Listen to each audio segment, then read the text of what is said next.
ওম নমো ভগবতে বাসুদেবায়। জয় শ্রীকৃষ্ণ। রাধে রাধে। শ্রোতা বন্ধুরা, জ্যৈষ্ঠ মাস হচ্ছে বাংলা নববর্ষে দ্বিতীয়তম মাস। বৈশাখ মাসকে যেমন মাধ মাস বলা হয়, সেরকমই জ্যৈষ্ঠ মাসকে ভগবান শ্রী বিষ্ণু মাস বলা হয়। কারণ এই মাসে ভগবান শ্রী বিষ্ণুদেবের পূজা পার্বণ ও ব্রতের দিক থেকে অত্যন্ত গুরুত্বপূর্ণ মাস বলে থাকে। তাই এই মাসকে ভগবান শ্রী বিষ্ণু প্রিয় মাস বলা হয়। জ্যৈষ্ঠ মাস চলাকালীন ভুলেও এই ৩টি খাবার গ্রহণ করবেন না। যদি আপনারা জ্যৈষ্ঠ মাসে এই ৩টি খাবার গ্রহণ করেন, তাহলে আপনারা এই মাসে যে ব্রত পালন করবেন, কোনো মতেই সেই ব্রতের ফল পাবেন না। কারণ এই মাসে ব্রত বা পূজা যাই করুন না কেন, কোনো মতেই এই ৩টি খাবার গ্রহণ করবেন না। তাই ভিডিওটি খুব মনোযোগ দিয়ে শ্রবণ করুন এবং চ্যানেলে নতুন হয়ে থাকলে চ্যানেলটি সাবস্ক্রাইব করে লাইক করে দিবেন এবং কমেন্টে ভক্তি সহকারে জয় শ্রীকৃষ্ণ জয় লিখতে ভুলবে না এই শুভ দিনটিতে।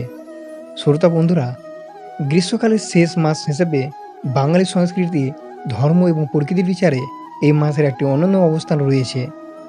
এই মাসে সবচেয়ে প্রিয় জিনিস হচ্ছে মধুমাস বা ফলের উৎসব। জ্যৈষ্ঠ মাসকে ঐতিহাসিক মধু মাস বলা হয়। এই সময় প্রকৃতি তার সবচেয়ে মিষ্টি উপহারগুলো উজাড় করে দেয়। আম, কাঁঠাল, লেচু, কালোজাম, আনারস এবং তরমুজের মতো রসালো গ্রীষ্মকালীন ফল এই মাসেই পাকে, যা বাঙালির খাদ্যাভ্যাসে এক উৎসবের আমেজ নিয়ে আসে। জামাই ষষ্ঠী বাঙালি হিন্দু সমাজের অন্যতম জনপ্রিয় ও আনন্দমুখর সামাজিক উৎসব হল জামাই ষষ্ঠী। জ্যৈষ্ঠ মাসে শুক্লপক্ষের ষষ্ঠী তিথিতে পালিত হয়। এই দিন শাশুড়িরা তাদের জামাইয়ের বাড়িতে নিমন্ত্রণ করে, বিশেষ আপ্যায়ন করে এবং তাদের দীর্ঘায়ু ও মঙ্গল কামনা করে। হিন্দু ধর্মে জ্যৈষ্ঠ মাসে বেশ কয়েকটি গুরুত্বপূর্ণ পূজা ও উৎসব অনুষ্ঠিত হয়। এর মধ্যে পুরীর জগন্নাথ দেবের স্নানযাত্রা, অবতরণ স্মরণ গঙ্গা দশরা এবং শ্রী রামকৃষ্ণের স্ত্রী সারদা দেবীকে পুজো করার স্মৃতি বিজড়িত ফলহারিণী কালী পূজা বিশেষভাবে উল্লেখযোগ্য করা হয়েছে। শ্রোতা বন্ধুরা, চলো আমরা জেনে নেব এই জ্যৈষ্ঠ মাসে আমাদের কোন কোন খাবার খাওয়া যাবে না। জ্যৈষ্ঠ মাসে বেগুন খাওয়া সম্পূর্ণরূপে এড়িয়ে চলার কথা বলা হয়েছে, যার পিছনে ধর্মীয় ও স্বাস্থ্যগত উভয় ধরনের কারণে বিদ্যমান হয়ে থাকে। জ্যৈষ্ঠ মাসকে বাংলা বর্ষপঞ্জিতে জ্যৈষ্ঠ বা বড়দের মাস হিসেবে গণ্য করা হয়। হিন্দু ধর্মে ও জ্যোতিষশাস্ত্রের মতে জ্যৈষ্ঠ মাসে বেগুন খেলে দেবী লক্ষ্মী রুষ্ট হন। বিশেষ করে যেসব পরিবারের প্রথম সন্তান জীবিত রয়েছে, সেই পরিবারের সদস্যদের জ্যৈষ্ঠ মাসে বেগুন খাওয়া কঠোরভাবে নিষেধ করা হয়েছে। হিন্দু শাস্ত্র অনুযায়ী ব্রত বা উপবাসের দিনগুলিতে সাধারণ শস্য জাতীয় খাবার গ্রহণ বা কঠোরভাবে নিষেধ করা হয়েছে। এর মধ্যে রয়েছে চাল, গম, যব, ভুট্টা এবং যে কোনো ধরনের ডাল। বিশেষ করে জ্যৈষ্ঠ মাসের নির্জলা একাদশীর মতো শস্যজাতীয় খাবার গ্রহণ করলে ব্রত ভঙ্গ হয় বলে ধরা হয়। শস্য হজম করতে শরীরে বেশ শক্তির প্রয়োজন হয় এবং এটি শরীরকে ভারী ও অলস করে তোলে। ব্রতের মূল উদ্দেশ্য হলো শরীরকে হালকা রেখে ঈশ্বরের চিন্তায় মন দেওয়া। তাই অন্ন বা শস্যের বদলে এই দিনগুলিতে ফলমূল, দুধ, সাবুদানা বা শ্যামা চালের মতো ফল গ্রহণ করা বলা হয়েছে। তাস্মিক আহার বা পেঁয়াজ, রসুন ও আমিষ ব্রত চলাকালীন যে কোনো প্রকার তাস্মিক খাবার সম্পূর্ণ বর্জনীয়।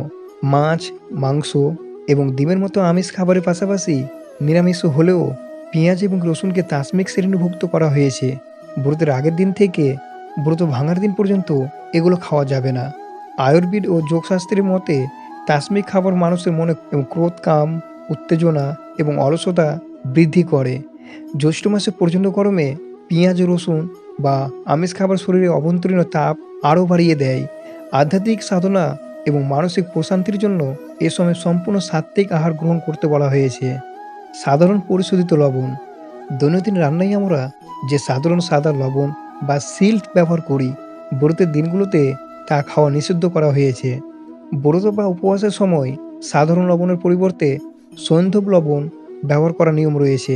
যারা ব্রত রেখে ফল বা আলুর কোনো পদ খান, তারা স্বাদ বাড়াতে শুধুমাত্র এই সৈন্ধব লবণই ব্যবহার করতে পারেন। সাধারণ লবণ রাসায়নিক পরীক্ষার মাধ্যমে পরিশোধিত বলে একে ধর্মীয় দৃষ্টিকোণ থেকে সম্পূর্ণ শুদ্ধ বা সাত্ত্বিক মানা হয় না। অন্যদিকে সৈন্ধব লবণ হলো লবণের সবচেয়ে বিশুদ্ধ ও প্রাকৃতিক রূপ। এছাড়াও সৈন্ধব লবণ শরীরের তাপমাত্রা নিয়ন্ত্রণ করতে সাহায্য করে এবং গ্রীষ্মকাল ব্রত চলাকালীন রক্তচাপ স্বাভাবিক রাখতে সহায়ক ভূমিকা পালন করে। জ্যৈষ্ঠ মাসে এইসব খাবারগুলো থেকে আপনারা একদম বর্জনীয় থাকবেন। জ্যৈষ্ঠ মাস একদিকে যেমন প্রচণ্ড দাবদাহের, অন্যদিকে তেমনই সুমিষ্টি ফল এবং পুণ্যের অর্জন মাস। ধর্মীয় শাস্ত্রে ও জ্যোতিষশাস্ত্রে ব্যবহারিক জীবনযাত্রার দিক থেকে জ্যৈষ্ঠ মাসে বেশ কিছু কাজ করার বিশেষ পরামর্শ দেওয়া হয়। মরশুমি ফল গ্রহণ। জ্যৈষ্ঠ মাস হলো মধু মাস, প্রকৃতির আশীর্বাদ স্বরূপ। এ সময়ে আম, কাঁঠাল, লিচু, তরমুজ, তালশাঁস বা জামরুলের মতো রসালো ফল প্রচুর পরিমাণে পাওয়া যায়। শরীরে জলের ঘাটতি মেটাতে এবং খনিজ পদার্থের ভারসাম্য বজায় রাখতে প্রতিদিনের খাদ্য তালিকায় এই ফলগুলো অবশ্যই রাখা উচিত। আমাদের গরমে ঘামের সাথে প্রচুর জল বেরিয়ে যায়। শরীরকে এবং মনকে শান্ত রাখতে সাধারণ জলের পাশাপাশি ডাবের জল, বেলের শরবত, আখের রস, ঘোল এবং লেবু শরবত পানের পরিমাণ বাড়ানো উচিত। পশু পাখির সেবা কার্য। এই জ্যৈষ্ঠ মাসের প্রচণ্ড গরমে অবলা প্রাণীদের কষ্ট লাঘব করতে বাড়ির ছাদে, বারান্দায় বা উঠোনে মাটির পাত্রে পরিষ্কার জল ও কিছু শস্যদানা রাখা একটি অত্যন্ত মানবিক কাজ বলে গণ্য করা হয়। জ্যৈষ্ঠ মাসে বাঙালি হিন্দু সমাজে বেশ কয়েকটি গুরুত্বপূর্ণ ব্রত পালিত হয়। এই ব্রতগুলোর সাথে জড়িয়ে আছে শিক্ষণীয় ও পৌরাণিক সব গল্প বা ব্রত কথা, যা যুগ যুগে মানুষের মুখে মুখে প্রচলিত। সেই ব্রত কথাটি সংক্ষেপে তুলে ধরা হলো অরণ্য ষষ্ঠী বা জামাই ষষ্ঠী ব্রত। জ্যৈষ্ঠ মাসের শুক্লপক্ষের ষষ্ঠী তিথিতে এই ব্রত পালিত হয়। এটি মূলত সন্তান এবং জামাইয়ের মঙ্গল কামনা করা হয়। ব্রত কথা। প্রচলিত লোককথা অনুযায়ী এক গৃহস্থ বাড়িতে এক লোভী বৌমা ছিল। সে ঘরে সব ভালো খাবার নিজে খেয়ে দোষ চাপাতো একটি কালো বিড়ালের ওপর। বিড়াল হলো মা ষষ্ঠী বাহন। বিড়াল গিয়ে মা ষষ্ঠীর কাছে নালিশ জানালেন। দেবী ক্ষুব্ধ হয়ে সেই বৌমার সন্তানদের হরণ করেন। শোকে কাতর হয়ে বৌমা নিজের ভুল বুঝতে পেরে বনে গিয়ে কঠোর তপস্যা শুরু করে। তার কান্নায় সন্তুষ্ট হয়ে যায় মা ষষ্ঠী দেবী এবং তাকে ক্ষমা করেন এবং একটি গাছের মধ্যেই তাকে দেখা দিয়ে সন্তানের ফিরিয়ে দেন। এরপর থেকেই অরণ্য ষষ্ঠী বা জামাই ষষ্ঠীর চল শুরু হয়েছে। নির্জলা একাদশী ব্রত। জ্যৈষ্ঠ মাসের শুক্লপক্ষের একাদশী তিথিতে এই ব্রত পালিত হয়। এক বছর সবচেয়ে কঠিন একাদশী হিসাবে ধরা হয়, কারণ এই দিন জলপান করা নিষেধ থাকে। ব্রত কথা। মহাভারতে বর্ণিত আছে পঞ্চপাণ্ডবের মধ্যে ভীমের প্রচণ্ড ক্ষুধা বোধ ছিল, যার কারণে তার পক্ষে মাসে দুবার একাদশী উপবাস করা সম্ভব হতো না। এতে ভীম অত্যন্ত অপরাধ বোধে ভুগতেন। তখন মহর্ষি বেদব্যাস তাকে পরামর্শ দেন যে জ্যৈষ্ঠ মাসের এই একটি নির্দিষ্ট একাদশীতে যদি সে এক ফোঁটা জল পান না করে কঠোর উপবাস পালন করে, তবে সে সারা বছর সমস্ত একাদশী পালনের সমান পুণ্য লাভ করবে। ভীম এই নির্দেশ পালন করেছিল বলেই এর নাম পাণ্ডব নির্জলা একাদশী।